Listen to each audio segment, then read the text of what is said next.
Hi there, I'm Allie Elliott.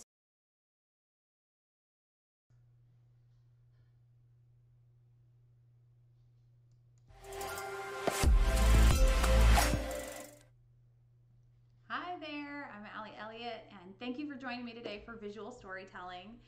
This is the fun part. This is the key to narrating your images. And this is something that I'm excited about, and I'm excited to talk to you today. Um, it is a gorgeous day out, and it is freezing. So I hope that it is a little bit warmer where you're at. We're going to get started. Um, we're going to focus this. My content is generally going to be focused on photographers looking to be successful, looking to have a studio, a business um, that is providing for their family. Within that realm, this will cover any kind of a small business marketing um, arena. So while I'm focusing on this, I am happy to help with marketing for any kind of a small business. That being said, this goes beyond marketing too. I'll draw a lot of parallels because it's the same general idea. It's you steering the narrative when all the other senses are stripped away. When you have that visual, you want to hold them within that visual plane and tell the story. You want to tell them exactly what to think, how to feel. And that is important in image competition. That is important when you're selling images to clients, when you're representing them as their family and their personalities, their interests. And it's important in marketing too. Anytime you are presenting a narrative through an image, you want to make sure you cut off all the side roads and steer it exactly where you want it to go. So I want to start this by considering whether or not you consider yourself an artist, a technician, or a business person. And most people are going to recognize that's a trick question. You have to be all three. A lot of people will get a camera for Christmas. It is a camera, not a business. And it can be the catalyst, it can be the starting point, but it is not all that you need. I've heard the 90-10, or you're 10% taking photographs and it's 90% business. And I think that's fairly accurate. Um, but I don't think I could put artist, technician, and business person in an order. There are times that each one deserves a little more care and a little more value in time or money or whatever. And then the pendulum swings a little bit, and it's something else that needs your time and attention and care. My dad, I'm the youngest of three, I'm the baby, and he said, always fair, never equal. And we just needed different things at different times. And you can be fair with your time and your money and your energy without being equal, because there will come a time where it's all going to shift around and it evens out in the long run. I think this is the fun part. This is the fun part of all that we talked about. The fun part of image competition, the fun part of marketing. We're visual people as artists, as photographers, and this is our time to shine. So we want to make sure that we're using all the elements possible to us to really dictate what we want to say. This is my lovely little family. So we will talk about, these are the slides. I've used this to speak to different guilds across the country in lots of different capacities, but the skeleton of this is the same, and then we can kind of spiral off into different stories. So there's going to be a little bit different, but the core of visual storytelling is universal. It's something that you can come back to, and it's going to be consistent 10 years from now, 20 years from now. And in marketing, when you have something that can be consistent forever and ever, you're going to hold on to that and perfect it, because marketing is such a fluid, ever-changing component to business. And this is one thing that we can get a handle on and be good at. And once you're good at it, you hold on to that throughout every image and every storytelling component that you have. So we are creating a narrative, and you want to be the one driving the bus. You want to cut off the side roads. You don't want to give anybody an area for interpretation when you are storytelling. Now, that's not to say in art that there aren't some things that you want a viewer to take their personal experience and come to their own conclusion. That's a different kind of thing. We're talking about the storytelling that is the same endpoint. For everybody that views what you're working on, it is the same endpoint. What it is, we're going to go over what it is, what it's for, why it's necessary, how it relates to business, narrating overall, and then when to finish it, how to finish it, and how to put that stamp on it, that seal on it, and know that you are in fact done. Because that is something, if you are a person that put artist as your number one, if you did the numbers and you're like, I really don't want to be a business person, I really just want to be an artist, even though you have to be those other things, if you put artist at the top of that, you might struggle to find where that stamp is for you, where you are considering that piece completely done. And I've gone through phases where that's definitely been a big thing, and we'll talk more about that towards the end.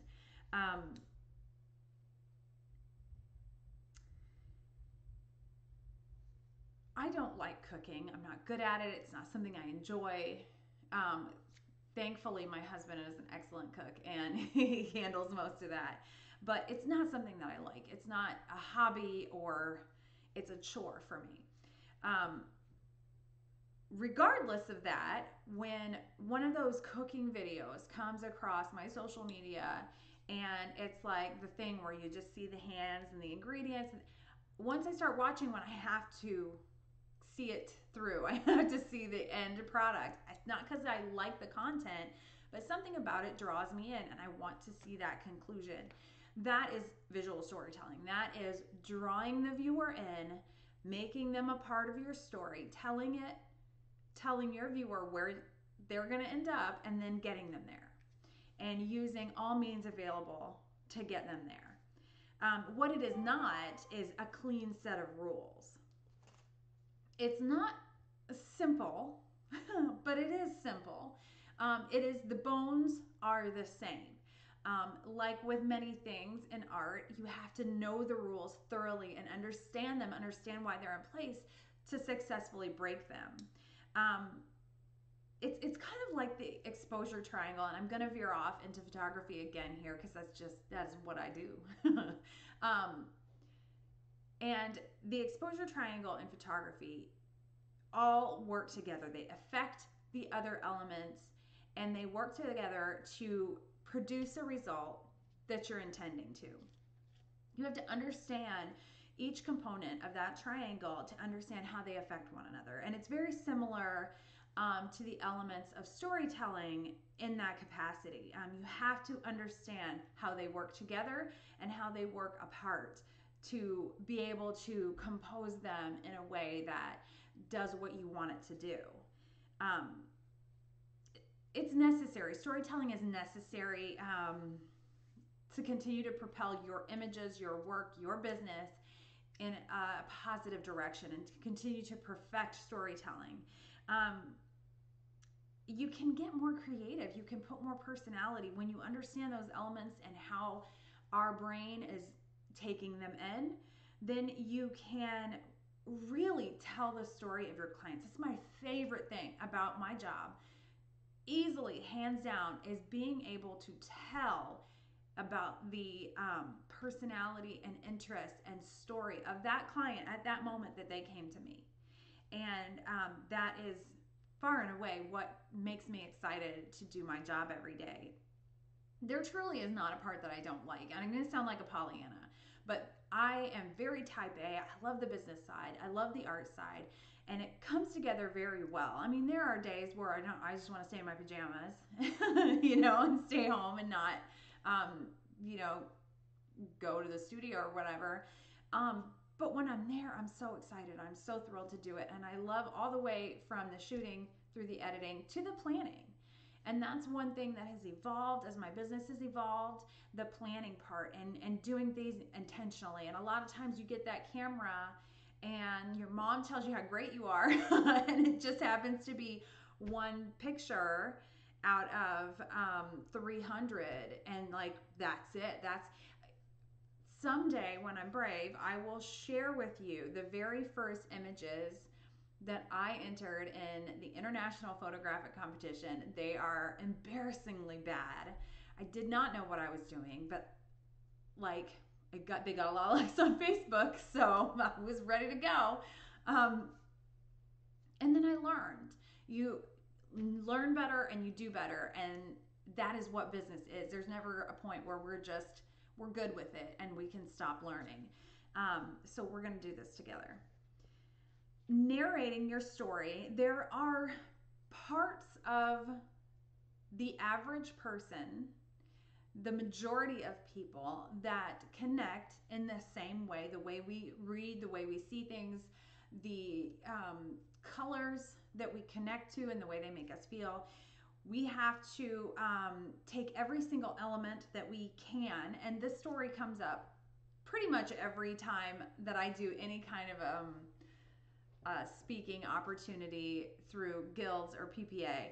But when I was in college, I think I've even said it on stream before. When I was in college, I was preparing my stuff of varying mediums for the student show, and they were Untitled 1, Untitled 2, Untitled 3, so however many images or however many pieces I had.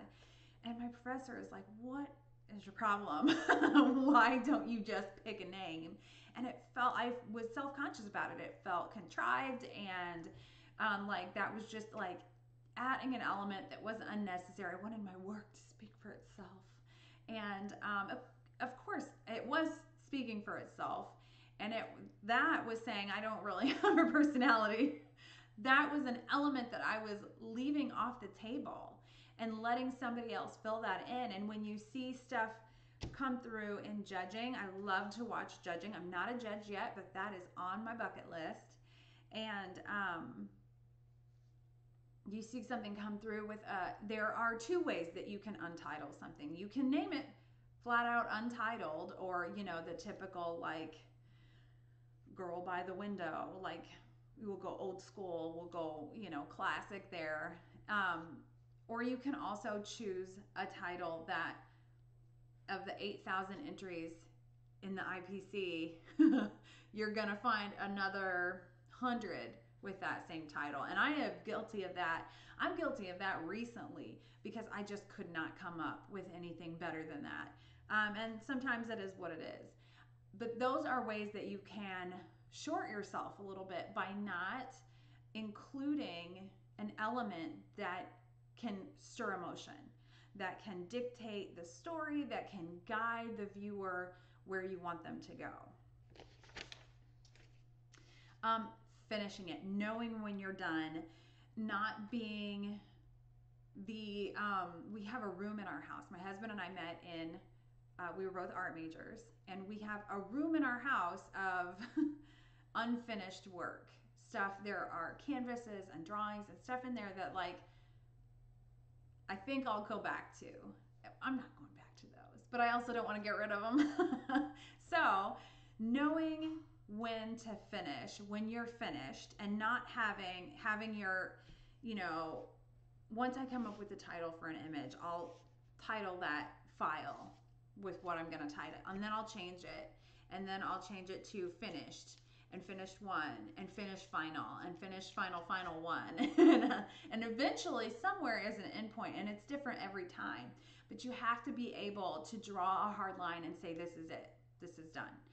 And twice that I can think of, I hard finished, it's done, and came back to it later. And it's very rare that I will do that because I'm kind of stubborn. But they paid off. Both of those paid off. That being said, there are literally hundreds that I have walked away from because they were at my final place. I was done with them, whether they were done or not. I was done with them. And that's generally how it works at districts. If something does poorly at district, I'm never going to look at that image again. Once in a while, I will be a little more open to going back to visit. Your images define you, and marketing very much define you. They are your brand, they are your connection to your clients, they are speaking for you when you are not speaking for yourself. When you're not there, they're speaking for you. I'm a big fan of using the five senses. In marketing, branding, customer experience. Take every element that you possibly can and make it intentional. It has to smell good. It has to, I'm a newborn photographer. You got to keep that under control. It has to feel good. The temperature for newborns, it's very warm, but I want to keep the families comfortable too. It tastes good. It looks pleasing. I will always have coffee, water, snacks in my studio, and that's gonna, kill a few of those birds. Stuff that I did not make because, like I mentioned, I'm not a good cook. And it has to sound good. I have to be aware of the sounds. There's the street outside, there are the neighbors. You have some nice copyright-free music. All the slideshows are gonna have songs, and a lot of times when the tears come, they'll say, "Why did you play that music, Allie?" But that's why it's evoking emotions. It's making you feel a certain way that you might have been headed there anyway, but it's just the icing on the cake. So visual storytelling strips away four of these senses. You're left with one. You're left with one sense, sight. Luckily, those of us in photography we are visual people, artists, business people. A lot of times we're visual people. We respond to that. And because of that, because people expect that of us, there's even a higher level of pressure to make sure that we have dotted all of our I's. You get one chance to connect with your viewer, be it your potential client or a judge in an image competition. You have one chance to tell your story, one chance to bring them in and keep them in. And you have to take advantage of every visual cue that you possibly can to be able to keep their attention, and not only keep their attention, but hold on to the first elements and keep those elements as they are guided through the others. So we'll start with the least fun part of this because this isn't I talked in one of my other videos about one competition that I participate in is very technical, and they have a set of rules, and they take the subjectivity out of image competition as much as possible so that you know what to expect, you know what to produce, you know what they're looking for. And then there is another competition that I used to participate in that was feelings, and it was emotion, and it was raw, and easier in a way because it wasn't quite as technical. So when you can master both of those, and the bar is so very high in the technical competition that there is a tremendous amount of emotion. And I don't know if there was when I started. I think it's 12 years that I've been in PPA and entering that competition. There's a tremendous amount of emotion and storytelling, and that element is very, very thick. So you can't just be technical and do okay there. You have to have it all. So I don't know if I wasn't trained enough to see it when I started, or if the bar has just raised with the people competing. I don't know. I'm guessing it was probably my untrained eye just like thinking, well, I don't know how to do that, so I don't like it. The components, the technical components. Now, technical, it sounds like it's not going to be any fun, but truly composition is fun. Lighting is why I fell in love with art to begin with. Context, focus, colors, they're all guides. And you aren't going to use each of them in the same way every time. You're very often you won't. There will be things that you lean towards, um, but different ways that you can use each element. So we'll consider how these elements work together. Because even if everything's great, if one of these elements is off, it's going to throw off the whole balance of the piece. In our industry, we often hear the analogy that when, like, an uninformed client they'll say raw, just do you give me the raw files? And the popular rebuttal is, does a chef give the ingredients? Well, no, it's not just the ingredients. It's how they all go together. It's how they all mix together. It's how that video that I watch of cooking, it's the end result, not necessarily what they use to get there. Because like in Chopped, in the TV show, the cooking TV show, they all get these baskets, the same ingredients, and they never come up with the same final dish. And it's very much the same idea with the same subject and the same composition, lighting. You're going to come up with something unique to you. So know what you want that to be. Know what you want your end goal to be, whether you figure it out at the beginning or you figure it out as you go along. Make it all intentional.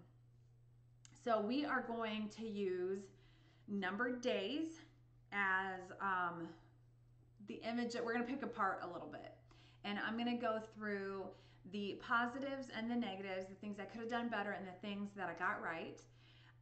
With this image, it is one of the first images that I had tremendous success with, and it was composed of all the elements that I really wanted to create and the story I wanted to tell. And I definitely had some misses in here, but I had some hits too. And this image was my first master artist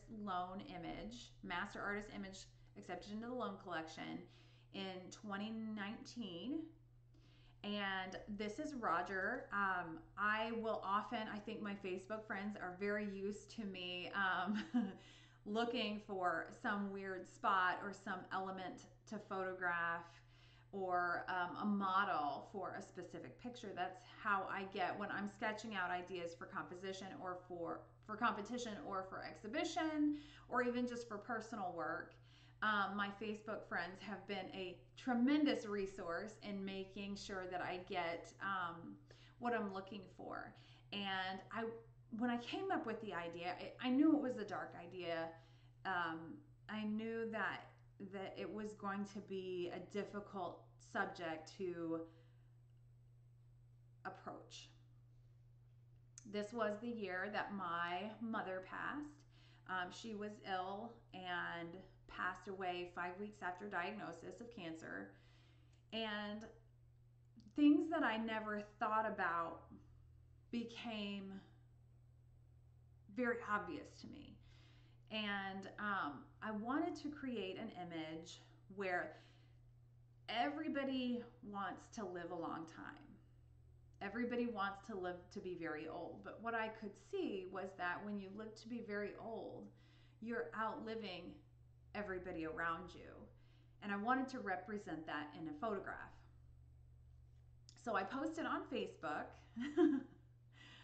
seeing if I could find an elderly man. And I specifically wanted a man, I think, just because of the situation that I was in my personal life where my dad was alone. He had my mom for 52 years and all of a sudden he was alone.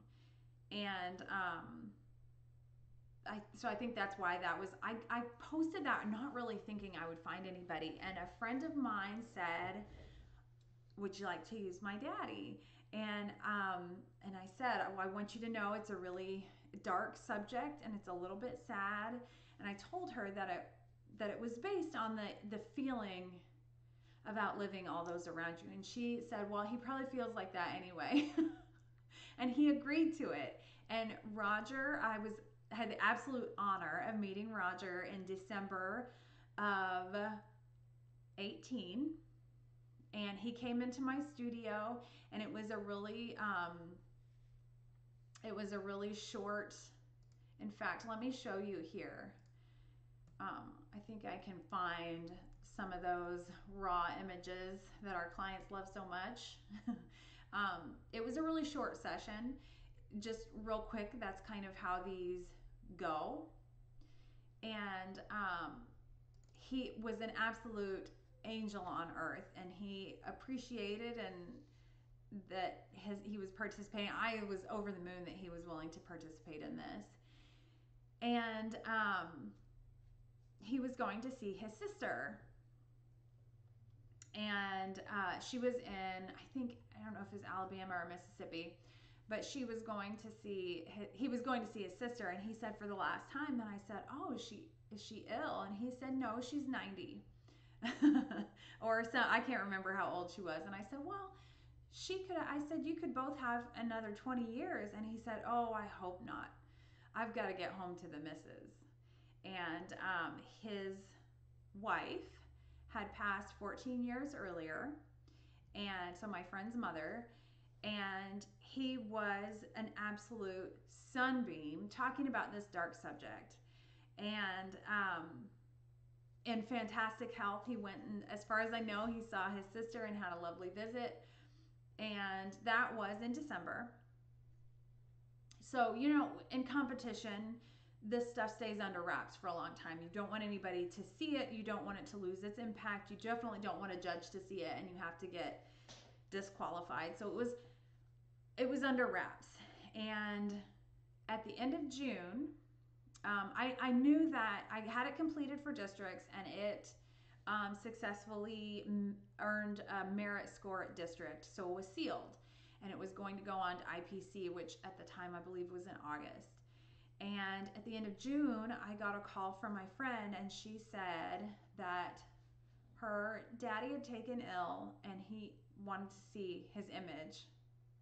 And so I got that to her, and Roger passed away just a couple of days later.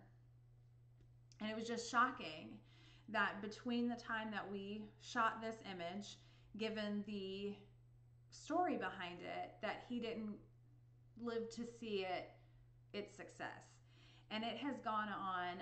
It was a lone image, which is just about the highest honor that you could get through PPA image competition. It also earned a silver medal through Portrait Masters, which is a really big deal. And it was accepted into the Maker's Muse, was a gallery museum project that is touring through museums in the United States through ASP, which is the American Society of Photographers. And it was huge. It was a huge success. And I'm so proud of this piece. And just the story behind Roger takes my breath away every time I think about it. It was just like we were meant to have that little moment and that little story. He's had a huge impact on me. So I'm going into my files to find my raw, not even raw, but just my original images from this piece.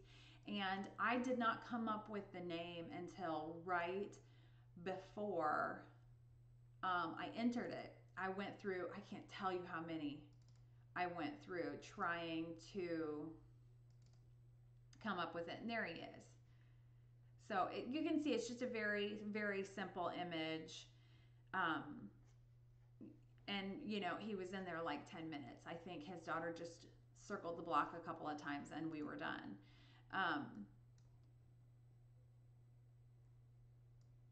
But he continues to have a huge impact, and that was a few years ago now.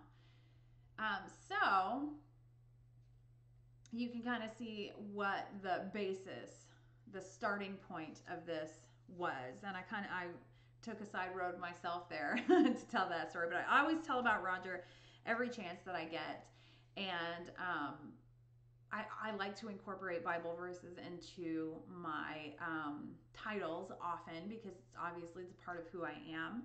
And this one, I bet I went through 3 dozen titles, just trying, and nothing just felt right. And that one stuck. So now we are going to move on to our first element, composition. This is one that has kind of come naturally to me. And then when I learned the official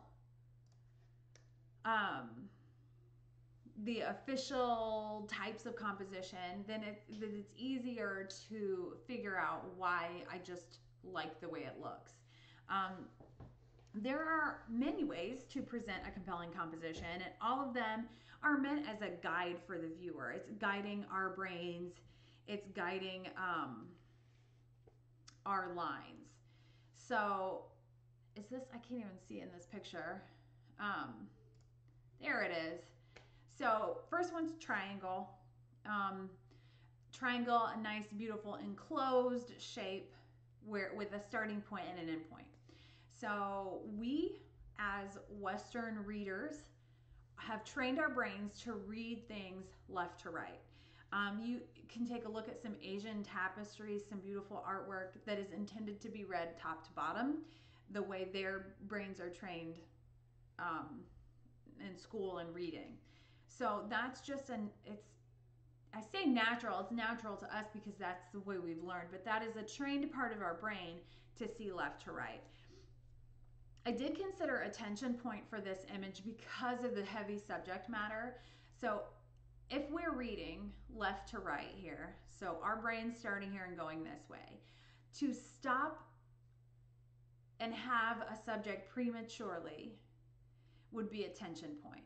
It would be abrupt to our senses, and it would be an uncomfortable feeling.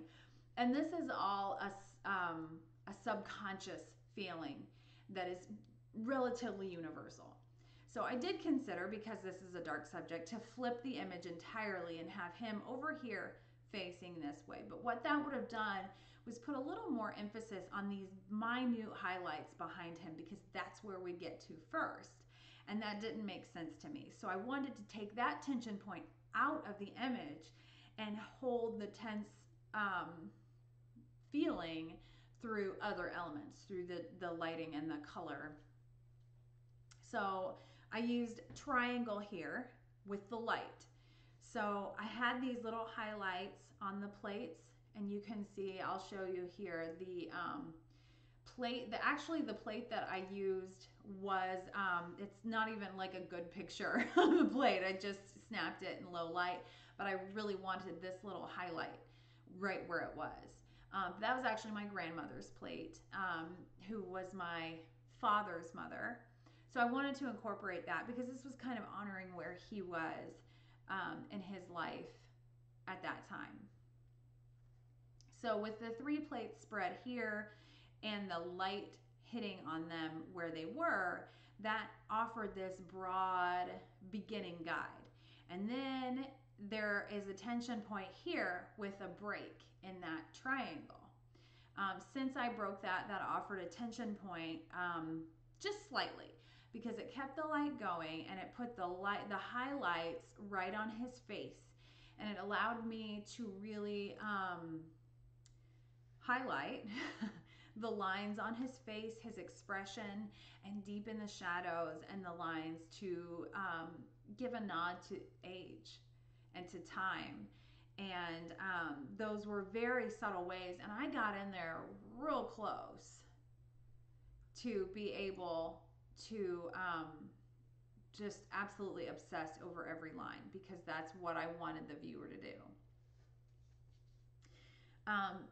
So that is a leading light and left to right and rule of thirds. And if we split this image into 3s, you can see I'd have a line here and I'd have a line here. So I've got 2/3 of this image is almost black over here and over here, and there's just no information in those images. That is contributing to this heavy feeling that I wanted this image to have. I wanted you to feel heavy, like you needed a deep breath when you took a look at this. And that also kept the viewer inside, deep inside this image with this vast black border. One of the very few compositional ideas that I did not use was a spiral. An idea behind a spiral would be, you've seen a lot of the wedding staircase images where the bride's got her gown and it's going around, photographer's up above, and it's this beautiful spiral staircase leading right to them. That would be an example of a spiral composition. So in this image, I actually used 3 or 4, like we discussed already: rule of thirds, left to right, tension points, leading lines, triangles, but they're subtle. You wouldn't have, let me get back here, you wouldn't have looked at this and your mind go triangle. It's a subtle use of color, light, and highlights that created that very subtle triangle. If I had taken away 2 of these plates on this side, I would lose the triangle. I might loosely have it here, but that would be a really, really loose interpretation of that compositional element. So as you can see, because I was able to stack those elements, the more I am able to stack them, then I'm taking out the opportunity that the viewer is not going to go exactly where I want them to go. He has, one of the reasons that I left it flipped this way instead of with him at a tension point was because of his starkly directional subject matter. It's when you have someone facing the camera, like I am now, it's a less defined. If I'm looking up this way, then there's maybe, if my face is turned this way and my eyes are this way, there are 2 different directions that our brain wants to take us. With Roger, profile image, we're going right to his face and then bouncing back to where he's looking, which in this case is either at the candle or just at the vast dark void around him, which was symbolic with the subject matter. So we're going to move on to light now. I took the contrast way up just to show, as you can see from where it was, this is the, whoops, I went the wrong way, from where it was here and down to, this is basically 100% contrast. So the highlights are the candle, and that was symbolic of a fading hope. So there's his hope, and it's kind of taken down to nothing. But it's warmth. It gives this touch of warmth right in the center to offer that center composition in addition to the highlights on his face.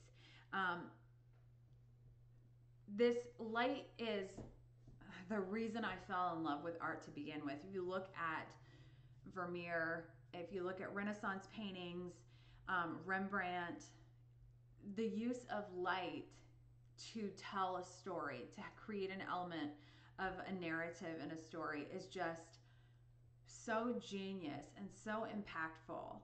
To not use it is basically criminal, in my opinion. It's just, you just don't do it. That's just such a powerful element in storytelling. To use it wisely, to don't overuse it so it maintains its impact. But there are a lot of window lit Rembrandt paintings, and not a single one of them loses its impact. When you go through CPP, if you're a CPP, you'll know to look at the key of an image. So high key and low key images. This is obviously a low key image where the viewer is drawn to the light part in a dark image. And high key is just the opposite of that. It's a very bright image where the viewer is drawn to the darkest part. So using that element to my advantage kept the attention right in the center and bounced back and forth between these little highlights on the clock, on the urn, on his face, and on the plates, which the plates aren't showing up a ton here, but they're there, I promise. And right here in the center is this nice warm light. The mood of low light is dark and rich and deep and melancholy in this. It can be other things. Dark can be sexy or scary or sinister. But all of those things, dark images tend to feel personal, tend to feel intimate. Um, the color of the light was also a big factor here, because the warmest part of this image is right here in the center. It is not my main subject. He is cooler. So the warmth is here and it's radiating out, because I wanted to create a separation between this space, this plane of the table and his hands and his person, and then a separation between these elements that are back here on a shelf or whatever. That was one way that I could do it, because I could keep these elements warmer, fading out to cold, where the back of his head is very, very cool, and these elements cool, with the exception of these flickers of light catching in these elements. Using light in this way, really, this is kind of an easy one, you know, with a subject like this, with a subject that's death and loneliness and melancholy and sadness. It's gonna be a dark picture, on every level, in every sense of the word. Now, if this were a campfire picture, it would have an entirely different overall feeling. So it's not just that this type of lighting is for this type of image, but this felt like an obvious choice for this subject matter. Another important element was the light and dark playing against each other. The dark in this image would be nothing without the light, without these flickers of reflection, without the light on his face or his hands or the plates. So to really study light around you and how it's used to create shapes and to create feelings will really benefit you going forward as you're creating images. And the color of the light changing as it fades away was very intentional, and one of those subtle things that you're not really going to see unless you are in this picture in every way that you can be. So you can use this, like we talked about a campground and a campfire, or something sinister or dark or scary. It can create other emotions. Even like a birth scenario, a lot of times a birth might be a dark, candlelit feeling. And as birth photographers are probably like, no, please. But if you have the right camera, you're good. But it's all personal. Okay, so now we'll go back to my circles here. I hope you can see those. This is context. So this is part of storytelling that is refined, I think, with time, and it's something that I'm still working on. There are little clues all over the image that tell Roger's story in this case. In image competition, particularly in Master Artist, every single element must be intentional. If I had just shot this element, you know, just set him at my dining room table and taken a picture with whatever happens to be in there. In there right now is there is a Santa statue and some trees with snow on them. If they had just been back in the background, they would have drawn attention. They would have gone, oh, okay, the viewer would have gone, all right, well, it's Christmas time. I'm not sure why there are decorations, why they're telling us that. Why would this image need a Christmas decoration? Well, it wouldn't. Not for this purpose, not for this story. So everything in here, that's the fun part of a composite image. You have to think through, what do you want to be a part of that image? From the very mundane details to the bigger ones, like where he's sitting, how he's sitting, and what his expression is. Now this is where I screwed up a little bit. This is where I lost the judges in one could see this story and one could see this story, and that is the number of plates set out. So what I had in mind in my story was that everyone around him had died. And that's very dark, I get it, but that's not what we're talking about today. That was the story that I wanted to tell. And yet so I was representing that with these 6 dishes, and there is his, and he's kind of pushed aside and he's done with, or he doesn't want any more. And back here, I have a competing element that has 2 people in a couple, presumably, in a frame. So the judges are going, who are these other plates for? And I see that now that I missed the boat there. I don't know how I would have made what I want come through better, but I do know that this just added confusion above. Now, it did add my triangle that we talked about earlier, but it added confusion for the judges. They were like, who's this table set for? Because we see 2 people here, 1 person here, and then we've got a couple extra chairs. It doesn't make sense. So that is where I missed the boat a little bit. The food was the one thing that I wanted to be left up to interpretation. I agonized over whether or not to have a full plate of food, to have any food on the other plates, to have him not have eaten anything. And this is one where I kind of decided that I would let the viewer answer that question, because I didn't know what I wanted to say. I didn't know what I wanted the answer to be. So I left it open to interpretation, where it's half eaten, but it's scooted to the side. That people connected with. Even though I left it open-ended, they filled that in for me. I've got these other elements that, even the time on the clock, these elements,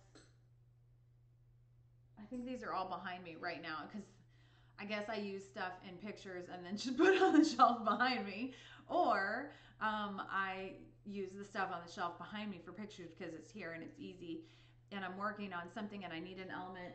There it is. So this 11:11, I don't know if that's a universal thing, but 11:11, we blow kisses to heaven. So I wanted that to be a little wink. And I don't know that anybody noticed it, but if somebody does look at the clock, they'll say, oh, okay, I get that. And then this was a vase that is back there. I don't know if you can see it. But it was just a regular vase, and I took the design on it and turned it into a cross so that it would come off as more of an urn. What I liked about this one was that it had this gold and could offer this reflection. And I can show you here what it looked like. So there, that's the original, and it's just like a little Target vase, and it became my urn. And this, because I obviously didn't have any pictures of Roger and his wife, so I just did a little light sketching element in Corel paint of this couple, because I wanted it out of focus. I wanted it to be part of the story, but not an attention grabber.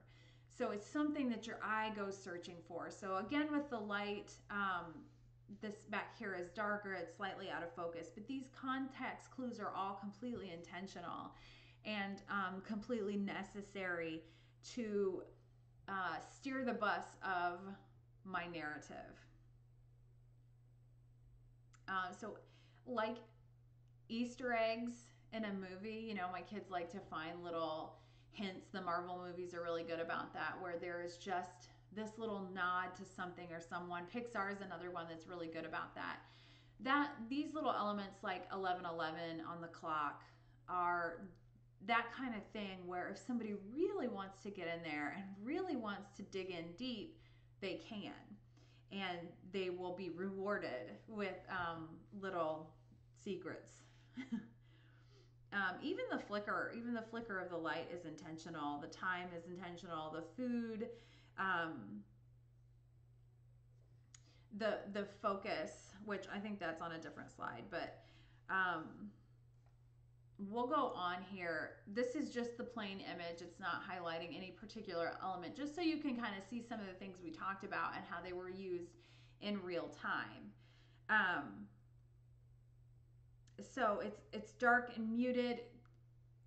Colors tend to have a universal effect on people. In the 80s, all of the fast food restaurants were yellow and orange because studies came out showing that yellow and orange made you feel hungry, made you eat more. So so you think of all of the kitchens in the 70s that were yellow and orange, and now you're going, wait a second, that's not good. But that worked. That worked for their business. That worked for their marketing, and for the time, it was very, very in. But some universal things like red can be anger or Christmas. Depending on how you use any of the colors, they'll have a universal effect. A lot of hospitals and doctors' offices are a blue because it's a calming color, a nice soft blue. I did not want this image to be black and white because I tend to miss color when it's gone. I'm colorblind, so I see it a little bit differently, but I also take into consideration the numbers, so I'm not doing anything crazy. And I didn't want it to be black and white because I didn't want it to feel completely depleted. I felt like that was to take it black and white would be to take out an element that I could use to my advantage. And especially with the fading warm colors from the candle outward, that I feel was hugely impactful for this image. So I wanted to take it down a notch, but use it and make it more powerful by taking it down. So what is it used for? We are artists, we are photographers, we need to be able to have a voice with nothing more than an image. So these are universal narrative image creations that we can tell a story without having the added elements, the added senses of words or sounds or touch or anything like that. We use all visual elements to tell a story and to connect with our clients, with our potential clients, with our judges that are looking at our images. And I mean, I've kind of gone over these own personal, I use these kinds of visual storytelling for my own personal art therapy. Roger was very important. Numbered Days was very important to my 2018 in the loss of my mother. And my entire studio started after the death of my daughter, and I needed something to pour myself into. Now, it wasn't as rash as that may seem. I talked for a long time. My husband and I talked about me opening a studio, but it was just kind of one of those things that we talked about maybe someday. Then when our daughter died, I needed something to focus on, and that she was a large part of the studio even starting. So I've always used my business and my photography and my image creation as my own personal art therapy to kind of work through whatever I'm going through at that time. And my clients tend to like the happy, all positive stuff. So then in my personal work and competition, that other side of me tends to come out a little bit. And I'm really I'm not like emo or anything. I'm not a sad person, but that's why, because I can work it out through my artwork. The nice thing about competition, about PPA competition in particular, is that they have elements that you can actually look at and check off. So their visual storytelling is laid out as best as you can. There's always going to be a subjective component to image competition. But they make it as simple and as black and white as they possibly can. If you don't compete, try it. You absolutely win or learn. Sometimes both, if you're lucky. Clients are coming to you, and at that moment, you are the only one who can tell their story. Where they're at right now, they're choosing you. So don't take it lightly and figure out all the different ways that you can depict them to make it so very them. And that is such a cool part of our jobs. No matter what your specialty is, whether you're composing in camera and an event photographer, or in post-production and editing, um, or whether you're creating in a portrait environment, there are tons of ways to go about that. Okay, I am getting worn out from a blood donation, so I'm gonna go a little faster. Do's and don'ts. Here are two of my sweet little twin clients that are just precious, and some of the most emotive little faces that you've ever seen. She was stepping into his sunlight. um, so this is not the first time that I've said this. It will not be the last time that I've said this, but you must know and understand the rules to be the person that is able to break them successfully. You can break them unsuccessfully right now, but you still won't know until you know the rules. So there are sometimes they are meant to be broken. When it's successful, it is impactful. And you see that in imaging competition so often, not so often, but when it happens, boom, like everybody knows it. My kids tend to watch Judging with me, and they got really good at, scoring back when there were numbers. Hint, hint. But even now, they're pretty good at having a trained eye and whether or not something is going to merit, which is a great little, bonus for me. Whether you are following or breaking a rule, you have to own it. It has to be intentional. It has to be obviously intentional. So you follow those rules to a T, you cross your T's, dot your I's, make it perfect. Or if you're going to break those rules, make it so decisive that it is completely 1,000,000% intentional. You can't break it a little bit and expect for people to follow. If you break it a little bit, it just looks like a mistake. It just might be a mistake. And we're going to dance around this slide a little bit. Will you fail sometimes? Absolutely. I don't care where you are in your journey, you will absolutely fail. And that is supposed to be a catalyst for motivation and to keep going, because the greatest triumphs have come out of a failure. And that is not some Pollyanna, everybody wins kind of thing. That is hard truth.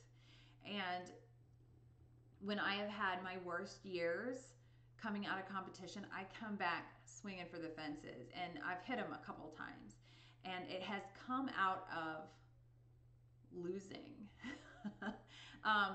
I will talk next week about Conversations with Our Ancestors, which was the biggest single image project I've done up to this point. And it failed big time, over and over and over. And I just could not let that one go. That one was too important. So I just kept chipping away, and it paid off in dividends. So go out on a limb to try something new and to get real feedback on your to get real feedback. And if you want to hear how amazing you are, you can get on Facebook and get 1,000 likes, or you can show your mom or your neighbor. They're all going to think it's great. That's not what's going to propel you further. That's not what's going to make you better. Get good, hard feedback and critique from a trained eye. And I love doing critiques. I'm happy to do critiques anytime. And I am very lucky to have some friends that I can call on to give me good, unsugar-coated critique that I need to hear. And that's where I've had success, when I'm willing to step back and say, it's not perfect. Show me where I can improve. If you recognize a failure, but you can't quite put your finger on why, like what's off about it, go back to the core elements. Go back to the skeleton of visual storytelling. Start with composition. Is your composition on point? Is it just a little bit off? A lot of times you'll see people close to the rule of thirds, and they'll have their subject ish a little bit in the rule of thirds. Um, and it's just not quite there. And a lot of times it's a very simple tweak. The composition of numbered days, the image that we've been talking about today, I played with that time and time again. Like if I wanted a ton of black space on top, a ton on the sides, or none at all. I started out with none at all, and like it just didn't quite feel right. Even if it fit within other compositions, it just wasn't connecting. And then when it did, it was fireworks, and I knew it immediately. So go back and dissect it at the roots. Go back to the basics and figure out why it's not working before you scrap it all together. All right, the do's and don'ts. Do know the rules. I said it. I'll keep saying it. You have to understand them to break them successfully. Do be decisive. Do try new things. If you aren't trying new things, you are just, sorry, you are just going to get bored, and you're going to bore the people looking at your stuff, and nobody wins when you're bored. So keep trying something different, and it doesn't have to be anything crazy. It just has to be a new lighting technique. It has to be a new genre of photography, just something different than you've done before, and that will improve the stuff that you are used to doing. Accept and welcome critique always, always. There's nobody in this game. I coach U12 and U15 soccer, and sometimes the kids will, they'll get a little lazy, and they'll think they're good enough. And I'll say, you remember when Lionel Messi was so good he didn't have to practice anymore? And they'll be like, okay. And they'll get back at it. But that's what it is. We all go through those phases where we feel like we might be good enough, and you coast. So coast for a minute and then snap back and get yourself back in the saddle and do something fun and different and make it count. Okay, don't. Let's see, where are we at here? Don't stop. So this is with marketing. This is with trying something different. This is with competition. If you've been in image competition very long or at all, then you've probably had a year where you're like, you know what? I'm not doing it next year. I'm not going to put myself through this next year. But guess what? Then you put yourself through it next year, and it's worth it, because you come out better and better and better every time. Not necessarily your scores, but you as an artist, as a photographer, as a creator, you come out better. Don't compare yourself to the other business people, the other photographers. You're on your own journey, you're on your own place, and you have you to work with.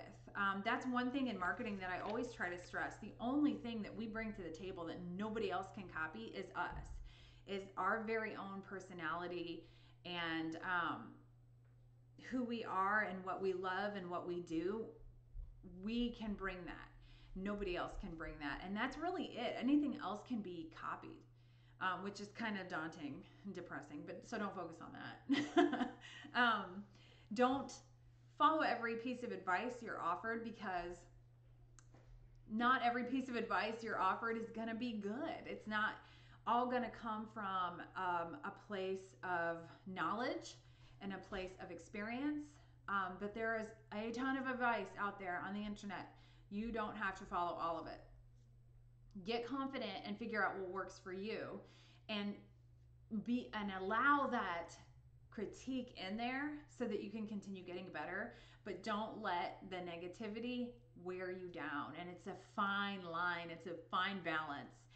But when you get to that balance, it feels so good. Don't never finish. Don't be those paintings that I'm never really going back to. Find a place where you have gotten that image as far as it's going to go with you, as good as it's going to get, and seal it, frame it, print it, sign it, and be done critiquing it. Don't hang it on your wall and lay on the couch and think, I should have scooted it over a little bit. Because sometimes you can't help it, but try to move past that and do better next time. Don't be afraid of making mistakes. Don't be afraid of what the judges are going to say to you. Don't be afraid that nothing good will come out of fear. Bravery and doing it anyway, that's where your growth is going to happen. And don't copycat. This was a big thing for a while.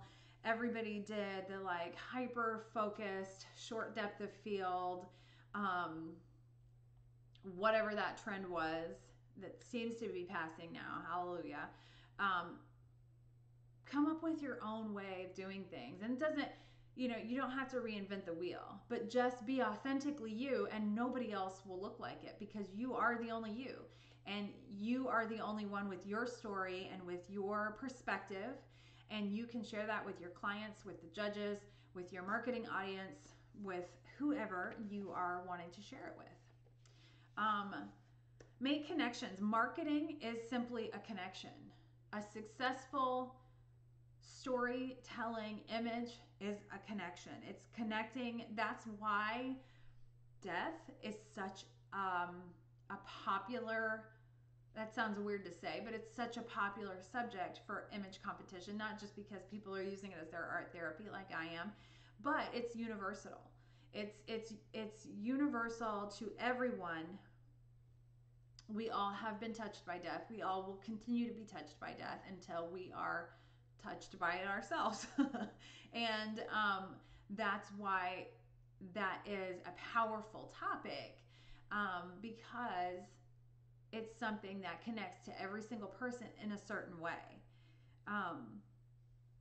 And making that connection, making that relationship with your viewer is what grabs them, pulls them in, and has them follow your story.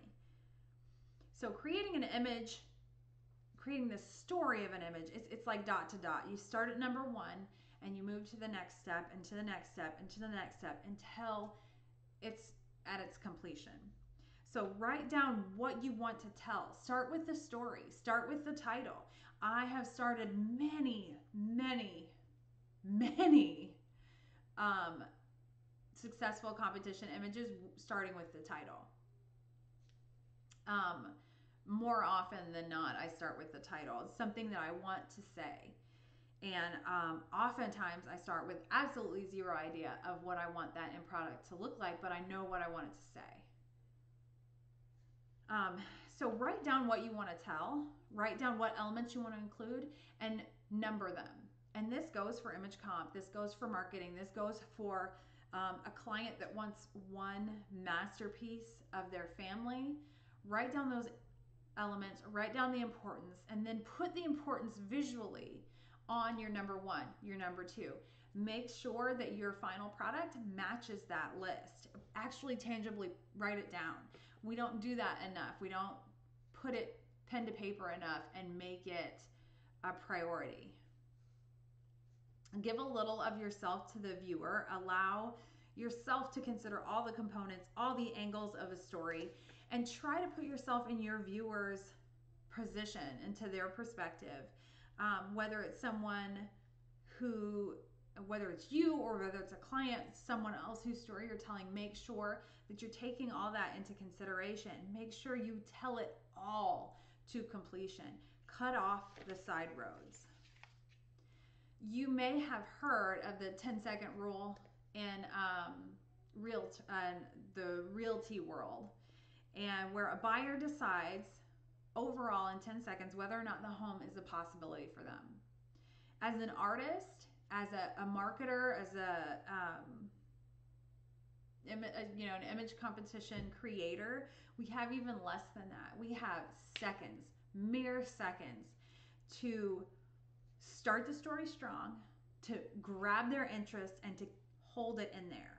It's always interesting to me watch judging and to see how quickly those scores come up for some images and how long for some others.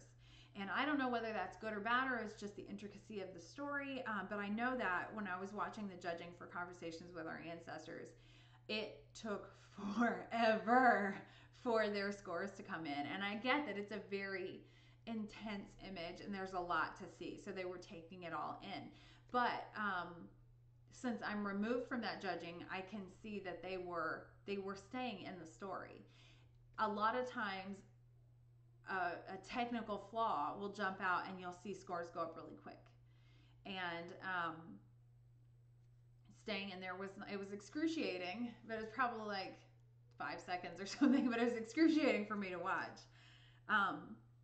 Start the story strong, hold their interest, reel them in until you have a conclusion for them. The conclusion should leave the viewer with an overall feeling. It should be emotional. And don't leave room for any questions. Don't leave 6 plates on the table when there should be 2, just to make it simpler. So count your plates and make your plates count.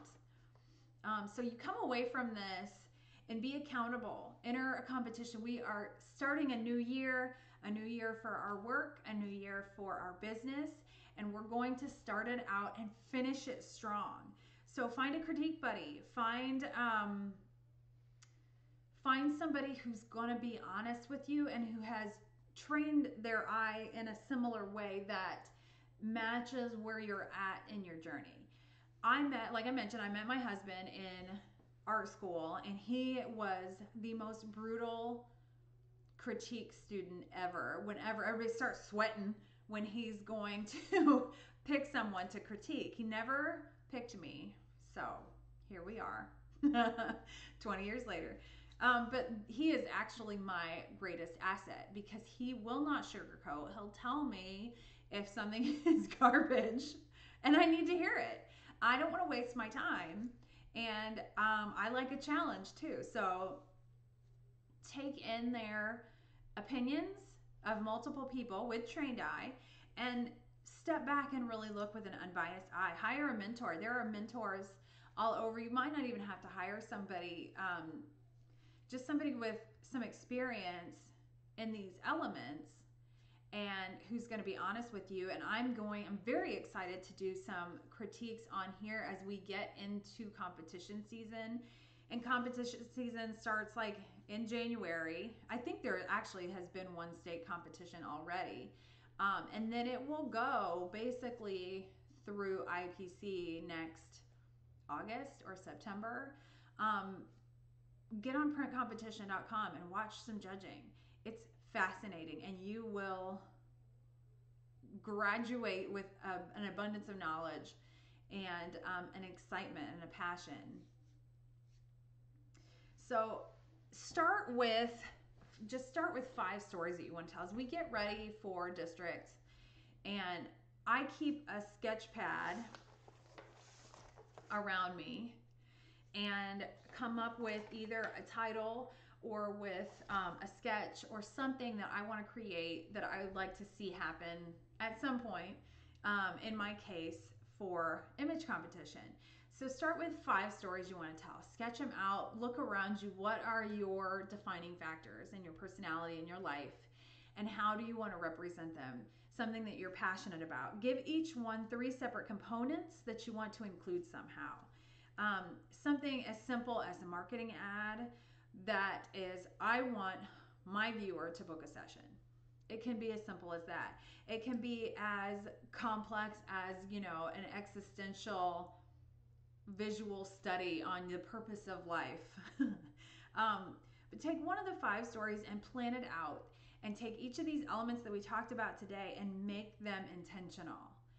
Don't leave them to happenstance. Don't leave them to circumstance. Write them down, everything down to the title. Think of the colors, consider the composition, and plan it all. And sometimes it takes shooting and reshooting. I can show you here, if I can find it, because I like to change the names of my images, and I start with a folder with the old name and end up with the new name. So then I can't remember how to find my original images. But I had an image this year in competition that was a part of my case that I put in Portrait Masters and ended up doing really well, which shocked me because I had not put it in anything else. And then as we got closer to IPC or to PPA district competition, I didn't like it anymore. So I just reshot it. And I have shot several.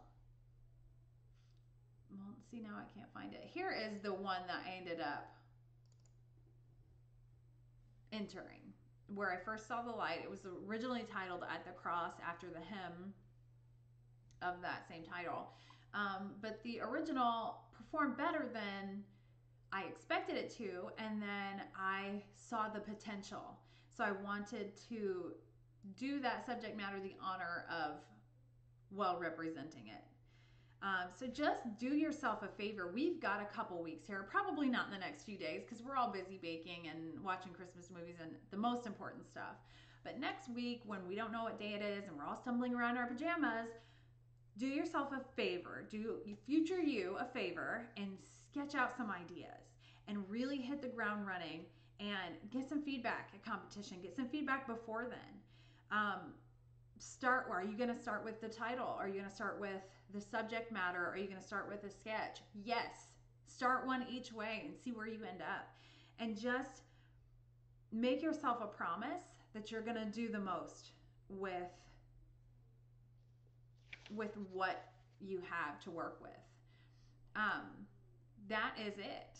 You don't have questions because you're not here. You're watching this on YouTube now.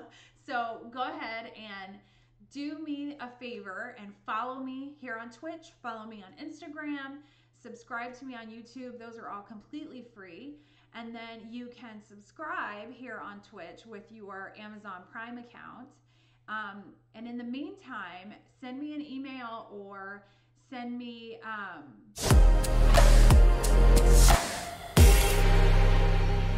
question or a critique, anything like that. Just let me know. And I look forward to next time. I will be back again tomorrow, and then we'll break for the weekend to enjoy Christmas with our family. So thank you guys so much, and I will see you soon.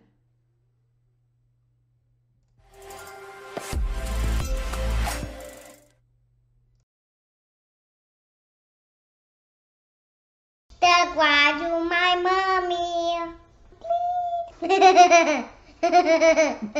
please.